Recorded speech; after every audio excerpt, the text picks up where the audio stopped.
Assalamualaikum warahmatullahi wabarakatuh. Baraya, di kesempatan ini saya akan memasuki kawasan Gunung Pupak ya. Gunung Pupak itu Gunung Kolot. Gunung Kolot ya.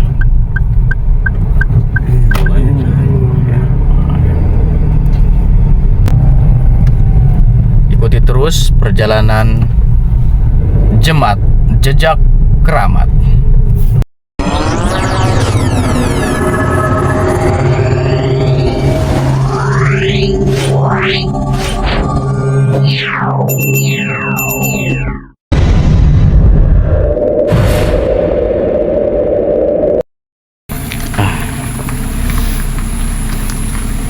Perjalanan menuju Gunung Pupak ya, sangat ekstrim.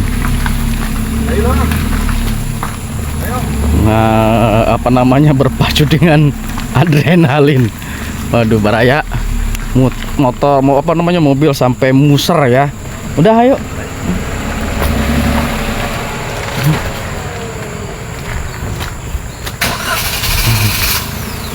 Mobil tadi berapa kali mater ya. Yo, terus sangat luar biasa.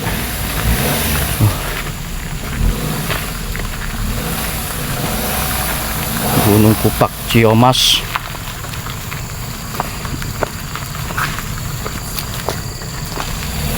Ini alamatnya ke Gunung Sari ya.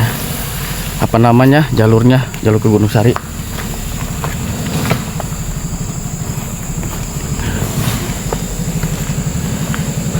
Cukup luar biasa ya. Ambil kiri, ambil kanan.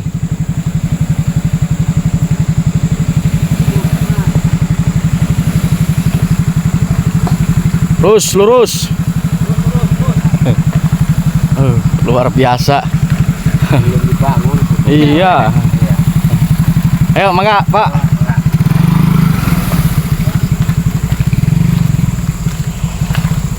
Ini jalannya dari dulu seperti ini terus ya.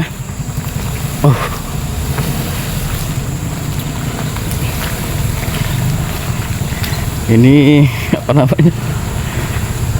Rekomendasi lah kalau untuk mobil yang kecil,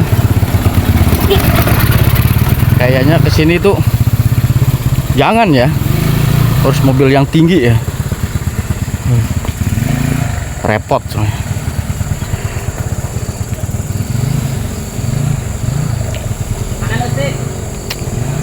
Oke,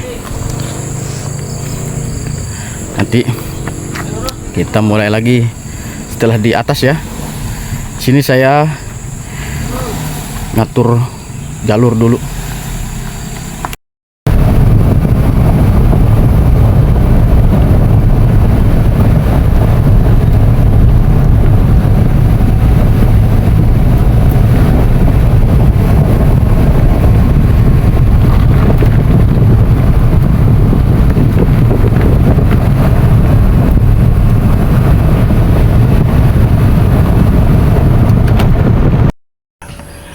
Alhamdulillah, Baraya sudah nyampe di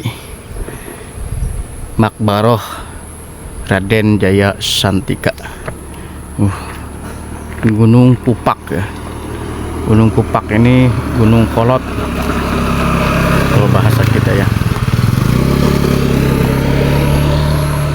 Dan ini sekarang tangganya sudah disemen ya, sudah diecor tuh. Ini dia, Syekh Raden Jaya Santika.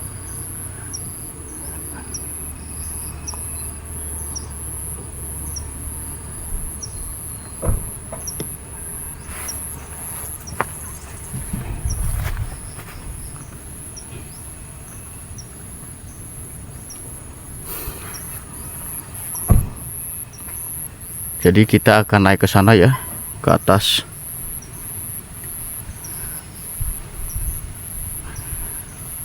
Alhamdulillahirrahmanirrahim.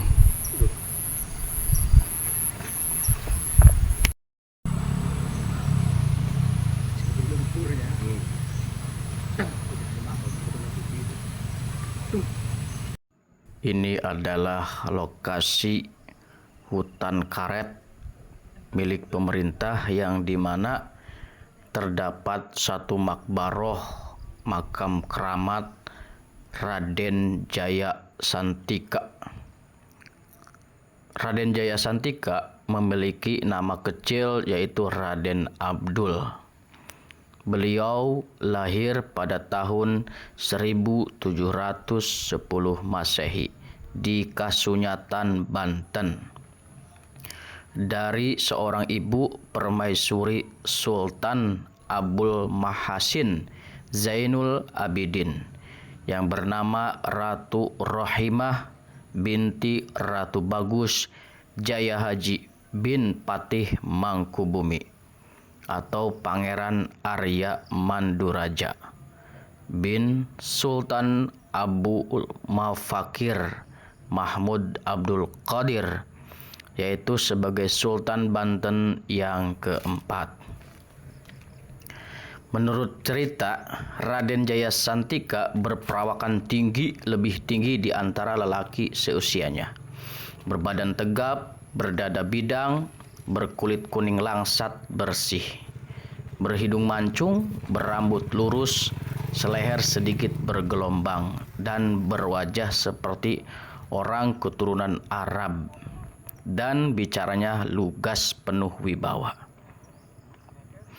Dan Raden Jaya Santika kecil dibesarkan di lingkungan keraton seperti anak sultan yang lainnya. Beliau dididik ilmu agama, ilmu tata negara, dan ilmu bela diri sejak balia. Hingga tumbuh menjadi remaja yang cakap dan tangguh. Keberaniannya dan tegasnya sudah nampak dari kecil, sehingga ia tak pernah takut menyuarakan kebenaran. Tutur katanya yang lugas, terarah, dan tak pandai basa-basi. Maka tidak seorang pun yang tidak memahami ucapannya. Wataknya pendiam, tak banyak bicara, namun tegas ketika menegakkan amar ma'ruf nahi mungkar. Nah, inilah bibit awal yang membuatnya tidak disukai oleh pihak POC atau penjajah. Semenjak kecil, ia telah dibekali ilmu bela diri yang mumpuni, mulai dari teknik berpedang, golok, sabet, memanah, berkuda, serta laku batin. Ia sudah menjadi makanan pokok sehari-hari. Beliau pun dikenal piawai memainkan beragam senjata perang. Meski demikian, pondasi agama yang baik membuat dirinya tetap menjunjung tinggi nilai-nilai adat dan norma-norma kemanusiaan. Di mata rakyatnya, ia dikenal sebagai seorang pangeran yang suka menolong.